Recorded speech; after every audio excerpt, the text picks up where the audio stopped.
Ahora, cuando se trata del cristianismo, C.S. Lewis revivió ese argumento: Dios o un hombre malo, el señor mentiroso, lunático, podríamos agregar legendario, ¿verdad?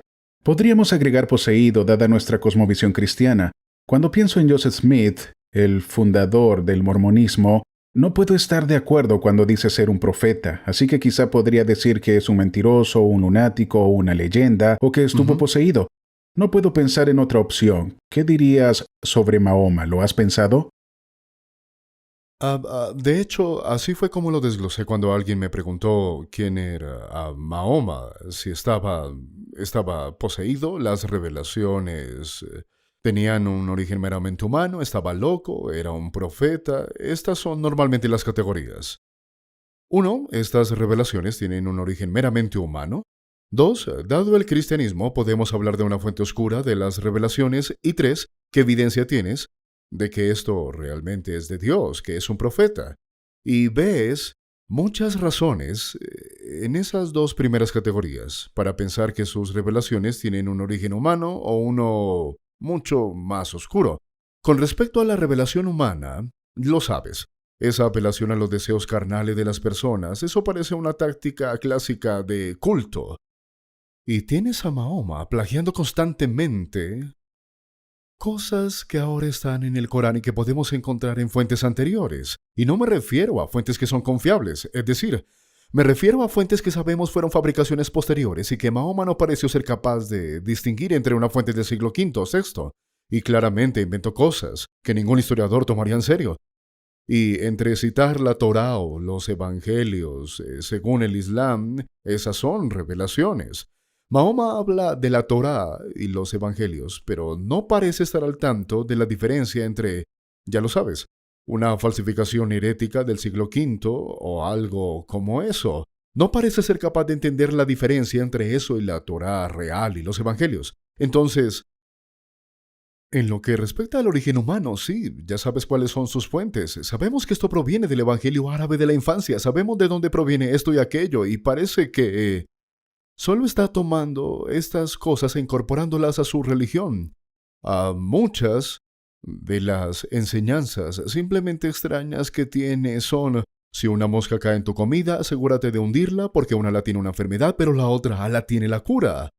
Él parece estar obsesionado compulsivamente acerca de cómo los musulmanes deberían arreglarse y les programó una agenda con la frecuencia con la que deberían cuidar de su vello axilar, depilar el vello púbico y simplemente les preparó este cronograma y les decía con cuántas piedras tenían que limpiarse después de ir al baño, les decía qué pie poner primero en el baño, les decía cómo tenían que ir al baño y que tenían que ponerse en cuclillas para orinar. Era un obsesivo compulsivo y allí hay un problema. Entonces miras esto y simplemente es un tipo que tuvo algunos problemas. Él está en la Arabia del siglo VII. Y si tomas todo lo que está sucediendo, en ese tiempo tenías a los paganos y sus prácticas religiosas, como hacer una peregrinación a la Kaaba, caminar en círculos e inclinarse ante ella. Ellos tenían esas prácticas. Tienes algunas enseñanzas de varios grupos cristianos herejes. Creo que fue Justiniano, el emperador romano, que había expulsado a los herejes, y muchos se fueron al Medio Oriente. Y entonces mucha gente herética con libros extraños vino al Medio Oriente. Y luego tienes el monoteísmo judío y las afirmaciones no solo de la Torá, sino también de lo que se convirtió en las enseñanzas del Talmud y demás. Es como si Mahoma agarrara todo esto y lo mezclara todo y dijera: bueno, esta es la nueva religión. Todo eso parece de origen humano, pero cuando te metes en lo espiritual, como cristianos diríamos: bueno, Jesús enseñó varias cosas y estuvo acompañado de sus discípulos, pero el mensaje, el evangelio que fueron y predicaron fue sobre su muerte, resurrección y deidad. Esa es la síntesis del libro de Hechos y las cartas. Él es el Hijo de Dios, que murió en la cruz por los pecados y resucitó de entre los muertos. Esa es la síntesis del mensaje de acuerdo con los apóstoles. Pero también dicen que los falsos maestros y profetas surgirán. ¿Y qué van a hacer? Obviamente te van a alejar de la verdad. Y luego llegas al tiempo de Mahoma. Y lo que Mahoma enseña es básicamente: hey, cristianos, ¿creen en un único Dios? Yo también. ¿Creen que Jesús es el Mesías? Yo también. ¿Y que Él realizó todo tipo de milagros, incluido el resucitar a los muertos? Yo también. ¿Creen que Jesús va a regresar? Yo también. Estoy de acuerdo con ustedes en casi todo, en el nacimiento virginal, en los milagros, en todas estas cosas, excepto en 3 cosas. Él no es el Hijo de Dios, no murió en la cruz y no resucitó. Si podemos operar esas 3 pequeñas cosas, estamos en la misma página. Entonces, la perspectiva cristiana sería, Dios santo, te hemos estado esperando porque eres el ejemplo perfecto de un falso profeta. Correcto. Estás de acuerdo en todo tipo de cosas, excepto en el corazón mismo del Evangelio, y luego trata de liderar y alejar a la gente de ese corazón, ¿bien? Esas no parecen enseñanzas adaptadas al azar. Realmente parece la perspectiva bíblica clásica de un falso profeta. Del anticristo, sí. Sí. Y luego, además de eso, tienes algunos problemas espirituales. Se podría decir que cuando Mahoma comenzó a recibir revelaciones en la cueva, su primera impresión fue estar poseído por un demonio. Correcto. Así que está poseído e intenta lanzarse por un acantilado. Pero hubo algo que le impidió saltar por el acantilado y Mahoma, enloquecido, vuelve a casa con su esposa y le dice, cúbreme, básicamente escóndeme de esta cosa que me persigue. Pero su esposa y su prima lo convencieron de lo contrario. Ellas no estaban en la cueva y no tenían idea de lo ocurrido, pero lo convencen de que no está poseído y que es un profeta del Todopoderoso. Y ya sabes, hay algo que decir sobre las primeras impresiones. Sí.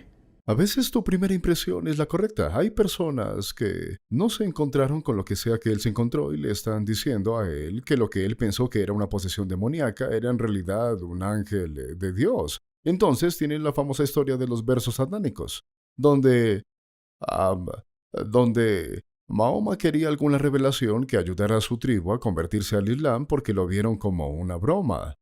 Y por eso quería alguna revelación que los convenciera de convertirse al Islam. Y finalmente recibió una revelación que decía que los musulmanes podían rezar a 3 diosas paganas, Lat, Uzza y Manat. Así que estas son, las llama las grullas exaltadas. Eran unos pájaros, y la idea es que Alá está en los cielos, pero puedes rezar a estas 3 diosas pájaro y ellas llevarán tus oraciones a Alá. Luego Mahoma entregó esto como parte del Corán, como una revelación, de que ahora puedes orar a las diosas paganas de su tribu y eres bueno, porque ellas llevarán tus oraciones a Alá. Estas son solo divinidades secundarias. Y así entregó esto a sus seguidores. Ellos se inclinaron en honor a la nueva revelación y los paganos también lo hicieron porque estaban emocionados de que Mahoma ahora estaba presentando a sus diosas. Mahoma después dice, el diablo me engañó para que hiciera eso. Él dice, recibía la revelación del ángel Gabriel cuando Satanás intervino y me dio esos versos. Y me convenció de que los recitara. Ahora, Mahoma no podía distinguir la diferencia entre la revelación de Dios y la de Satanás. No podía diferenciar entre ser inspirado por Gabriel o Satanás. Y eso debería ser perturbador. Estos son los versos satánicos. Hay otro momento en la vida de Mahoma en el que un mago sacó un cabello de su cepillo y lo usó para hechizarlo durante 2 años y medio, en el que se la pasa en un estado de delirio, afirmando que hizo cosas que no había hecho. Tuvo pensamientos delirantes, creencias falsas, hasta que vuelve en sí y dice que estuvo bajo un hechizo mágico. Y ya sabes, si eres el último y más grande profeta de Dios, pues parece que serían incapaces de dominarte así, con solo sacar un cabello de tu cepillo. Después, con la forma en que Mahoma está recibiendo su revelación, suena a cosas del exorcista, revolcándose en el suelo, enrojecido, sudando y cosas así, mientras recibe su revelación. Al contar todo esto, parece que tienes mucho de qué preocuparte en cuanto a si existe una dimensión espiritual aquí en la que Mahoma está siendo utilizado como un títere por fuerzas oscuras. Esas fueron la primera y la segunda opción. La tercera es, ¿cuáles son los argumentos a favor del Islam?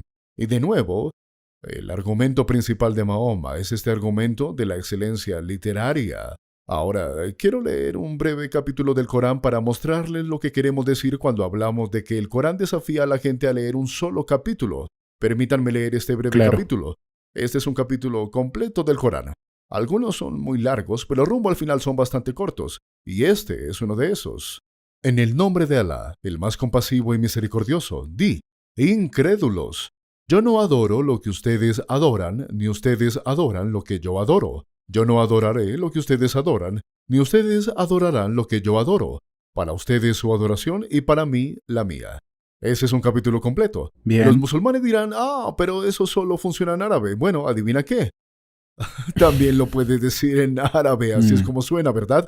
No suena así. Pero la idea de que un ser humano es incapaz de escribir algo como esto, de nuevo, esto sería como que los fans de Eminem digan, los raps de Eminem son los raps inspirados por Dios. Y luego los fans de Jay-Z dicen, no, los raps de Jay-Z son mejores. Luego los fans de Eminem dicen, bueno, pongamos a Jay-Z en contra de Eminem y verás que los de Eminem son mejores.